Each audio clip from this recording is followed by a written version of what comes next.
Welcome everyone, and thank you guys so much for watching. My name is Josh, and if you've been following the channel at all, we just got back from a 107 thrift store and garage sale mega thrift trip. We're going to recap that trip and talk about some of the great stuff we found and some of the stuff we learned, so stick around.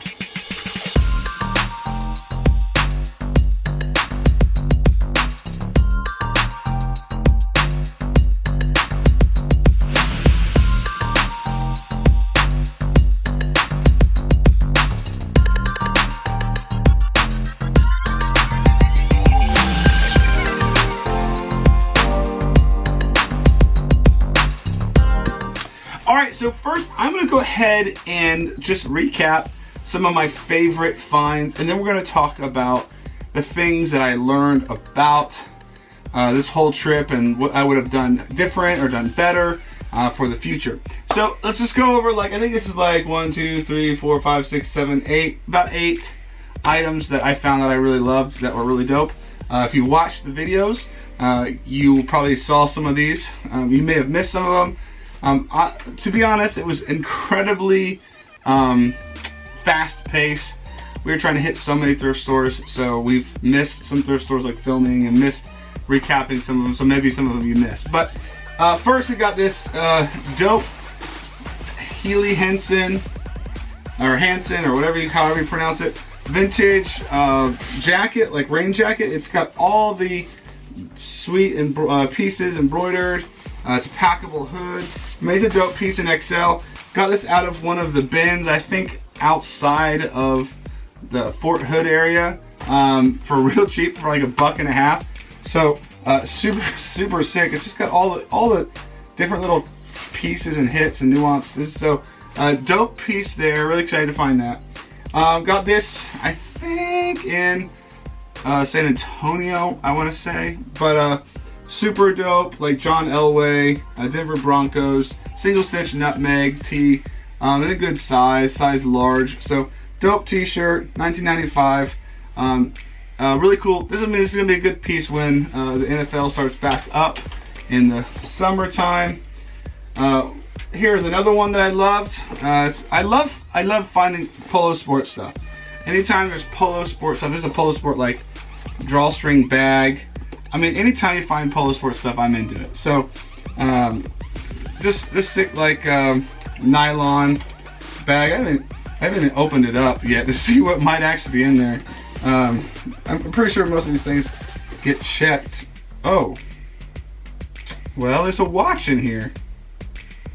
There's a Timex Indigo women's watch. So, I definitely did not open this up before. I don't know if that has any value, but that's still pretty cool to find a watch. So, okay, so there's a watch in here. I guess we'll check the pockets. The pocket here, is there anything in here? There's something in here. Looks like old gum. Really old gum. Ugh. That's gross. Anyway, we'll put the watch, actually put the watch to the side here. But otherwise, super sick piece. Love finding that. You did see, if you followed along, we picked up lots of Dragon Ball Z stuff. Here's a vintage Dragon Ball Z tee from the early 2000s. I wouldn't have recognized this, but of course I had Geek Fam Mike with me, so he was able to spot some of these. This one I actually spotted myself, which is the other Dragon Ball Z. You can see here. Huge hit on the back with Goku. It is dead stock Funimation. So this is probably the biggest piece we got the entire trip. Another one of my favorites here, picked this up like on the last day, is this polo jeans big knit American flag sweater. This is something like Ralph Lauren is known for. So this is a pretty sick piece in an XL, I believe. Yeah, XL. Just a dope colorway. Probably, I don't think I've noticed any stains, but just a sick knit sweater. Might not sell this until the fall to get the right price, but really happy to have found it for like $4. This one Mike found. This is a 19, let's see, 1991 Cat's tee. See down here, and it's got this, the eyes. It's creepy, ain't it? Got the cat eyes on the back, single stitch. The tag is faded to all get out, but it's a sick shirt nonetheless. Here's another one that I pulled out outside of Dallas. Took me a little bit of research to figure out what it was. We got this on the big hit on the back, but Masterpiece Rags was like a hip hop label fashion line in the 90s, and this is one of the pieces from that time period. It's got a faded out tag, single stitch, super dope piece. Like center, that thing's like right in the center. There are not a lot of that out there. I saw one that sold at Depop. I couldn't find the price, but it's a fairly rare t-shirt, so to speak. I don't think any for sale on eBay, so I have no idea its value. Could be nothing, could be a lot, who knows. But we will find that out. So those are some of the pieces that I really loved. Obviously we have a ton more. We have all kinds of denim. I have a whole big bucket full of denim right now. Nothing particularly in the denim section that was like amazing to find. Lots of 517s. I think one of the things that surprised me about visiting 107 thrift stores across the Midwest was we found not a single pair of women's 550 Levi's jeans. So, which is pretty exceptional in my opinion. It's probably one of the most popular women's jeans, vintage women's jeans there is, and we found not a single one. So I don't know if that's because it's becoming rarer or people are on the lookout for it and they're picking it up a lot. But we didn't find one single one, not even a size 12 or a size 14, which is shocking to me, to be honest. I tend to find them a lot more frequently in this area that I live in, so to travel so far and hit so many thrift stores and not find any was pretty surprising. So some of the things that I learned, some of the notes that I took that we will try to do differently or do better. The first and like foremost one was it's exhausting hitting 107 thrift stores. And some of it admittedly is for the gimmick of 100 thrift stores. But part of it was also I wanted to see what would, like, how much could you actually pull out of 100 thrift stores across the Midwest. And I, to be honest, was a little bit disappointed in the number of items that we pulled out. Generally speaking, we had good amount of items. I think somewhere in the realm of 150-ish items, so a little bit more than one per stop. But that's not particularly great when you have to factor in like hotels, gas, rental. I'm covering the cost of the people that are with me. Like, so that there is a trade-off there, and I don't know that 100 thrift stores in 6 days and having to all the expenses associated with it really paid off. Now I do think we are profitable. I don't think we're not profitable. I have to go and look at all the numbers, but it was not as lucrative as I thought it might be, having hit 100 and something thrift stores. Now again, and I mentioned it in some of the videos that we did on the daily the vlogs, but it really only takes one or two like crazy pieces to sort of swing the whole trip. Up until we picked up that Dragon Ball Z tee, I was a little bit disappointed we didn't find hardly anything of like significant value. I would estimate probably right now that out of the 150 items that we picked up, the average sale price will be between $30 and $40, which does make us profitable. Is it profitable enough for it to be like a thing you do often? I don't know. I do know that making the videos and the experience was a lot of fun, but is that enough? Who knows yet. Another thing I realized was the big cities where you would think it would be the best place to go if you want to hit a lot of thrift stores, and that is true to get the number, but you have to account for the fact that big cities have lots of competition. There's a lot of people out there looking for the same stuff. Like, we found very few vintage tees relative to all the other items we found. And I believe that's because the vintage tee market is very crowded. I think we visited a couple of outlets along the way, and by the time when we got there, it was clear that there were several other vintage pickers looking for vintage t-shirts. And several of the thrift stores that we visited, there was clearly other guys in there looking for vintage t-shirts as well. And so if you show up, at 3 o'clock in the afternoon, and they've been open since 9, that's 6 hours for somebody else to come, pick through all the t-shirts. In fact, I found the Dragon Ball Z t-shirt that I picked up, I actually found on a rack that had just come out. So someone may have cleaned through there, I don't know yet. But you do have to account for the fact that competition exists. Now, we try to combat that with going to a lot of thrift stores and getting volume, which sort of worked.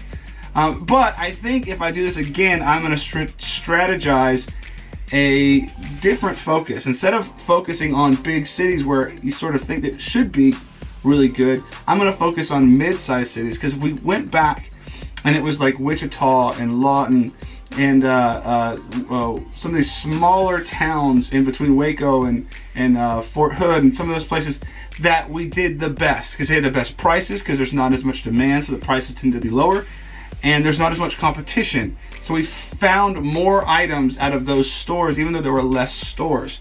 So when you account for driving and time and all that stuff, you might do better not going to the big cities, unless you can go to those big city thrift stores pretty regularly because you live in the area.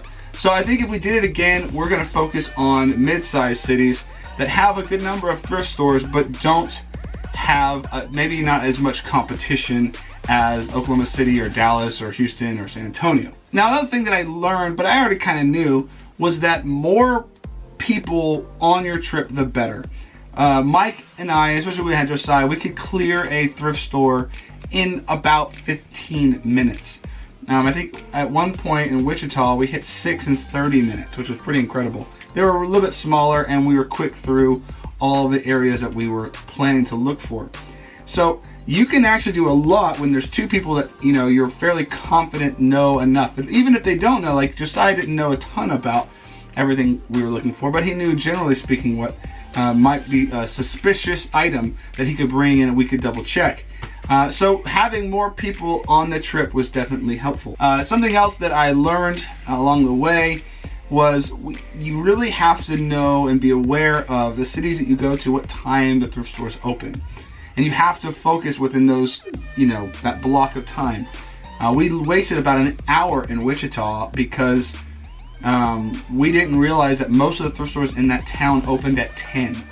So we had to check those times after that, and we got much more efficient because we would hit the stores that open at 9, so we didn't waste a whole hour, and that made a pretty significant difference overall, to get to the number we were trying to get. And to piggyback on that, it really is all about efficiency. Stores are only open so late or so early, so planning a route that gets us to maybe an area like Oklahoma City where most of the thrift stores are open till 9, getting there at the end of the day and getting to other places in the beginning of the day where they might be only open in the early portion of the day allows us to maximize the number of thrift stores we can actually hit. And again, even if there's a lot of picked through thrift stores, the name of the game really is, to some degree, volume, and getting as much volume and being able to look at as many clothing items as you possibly can look at, or other items. And that leads me to another, part of what I learned is you really have to be flexible on your categories.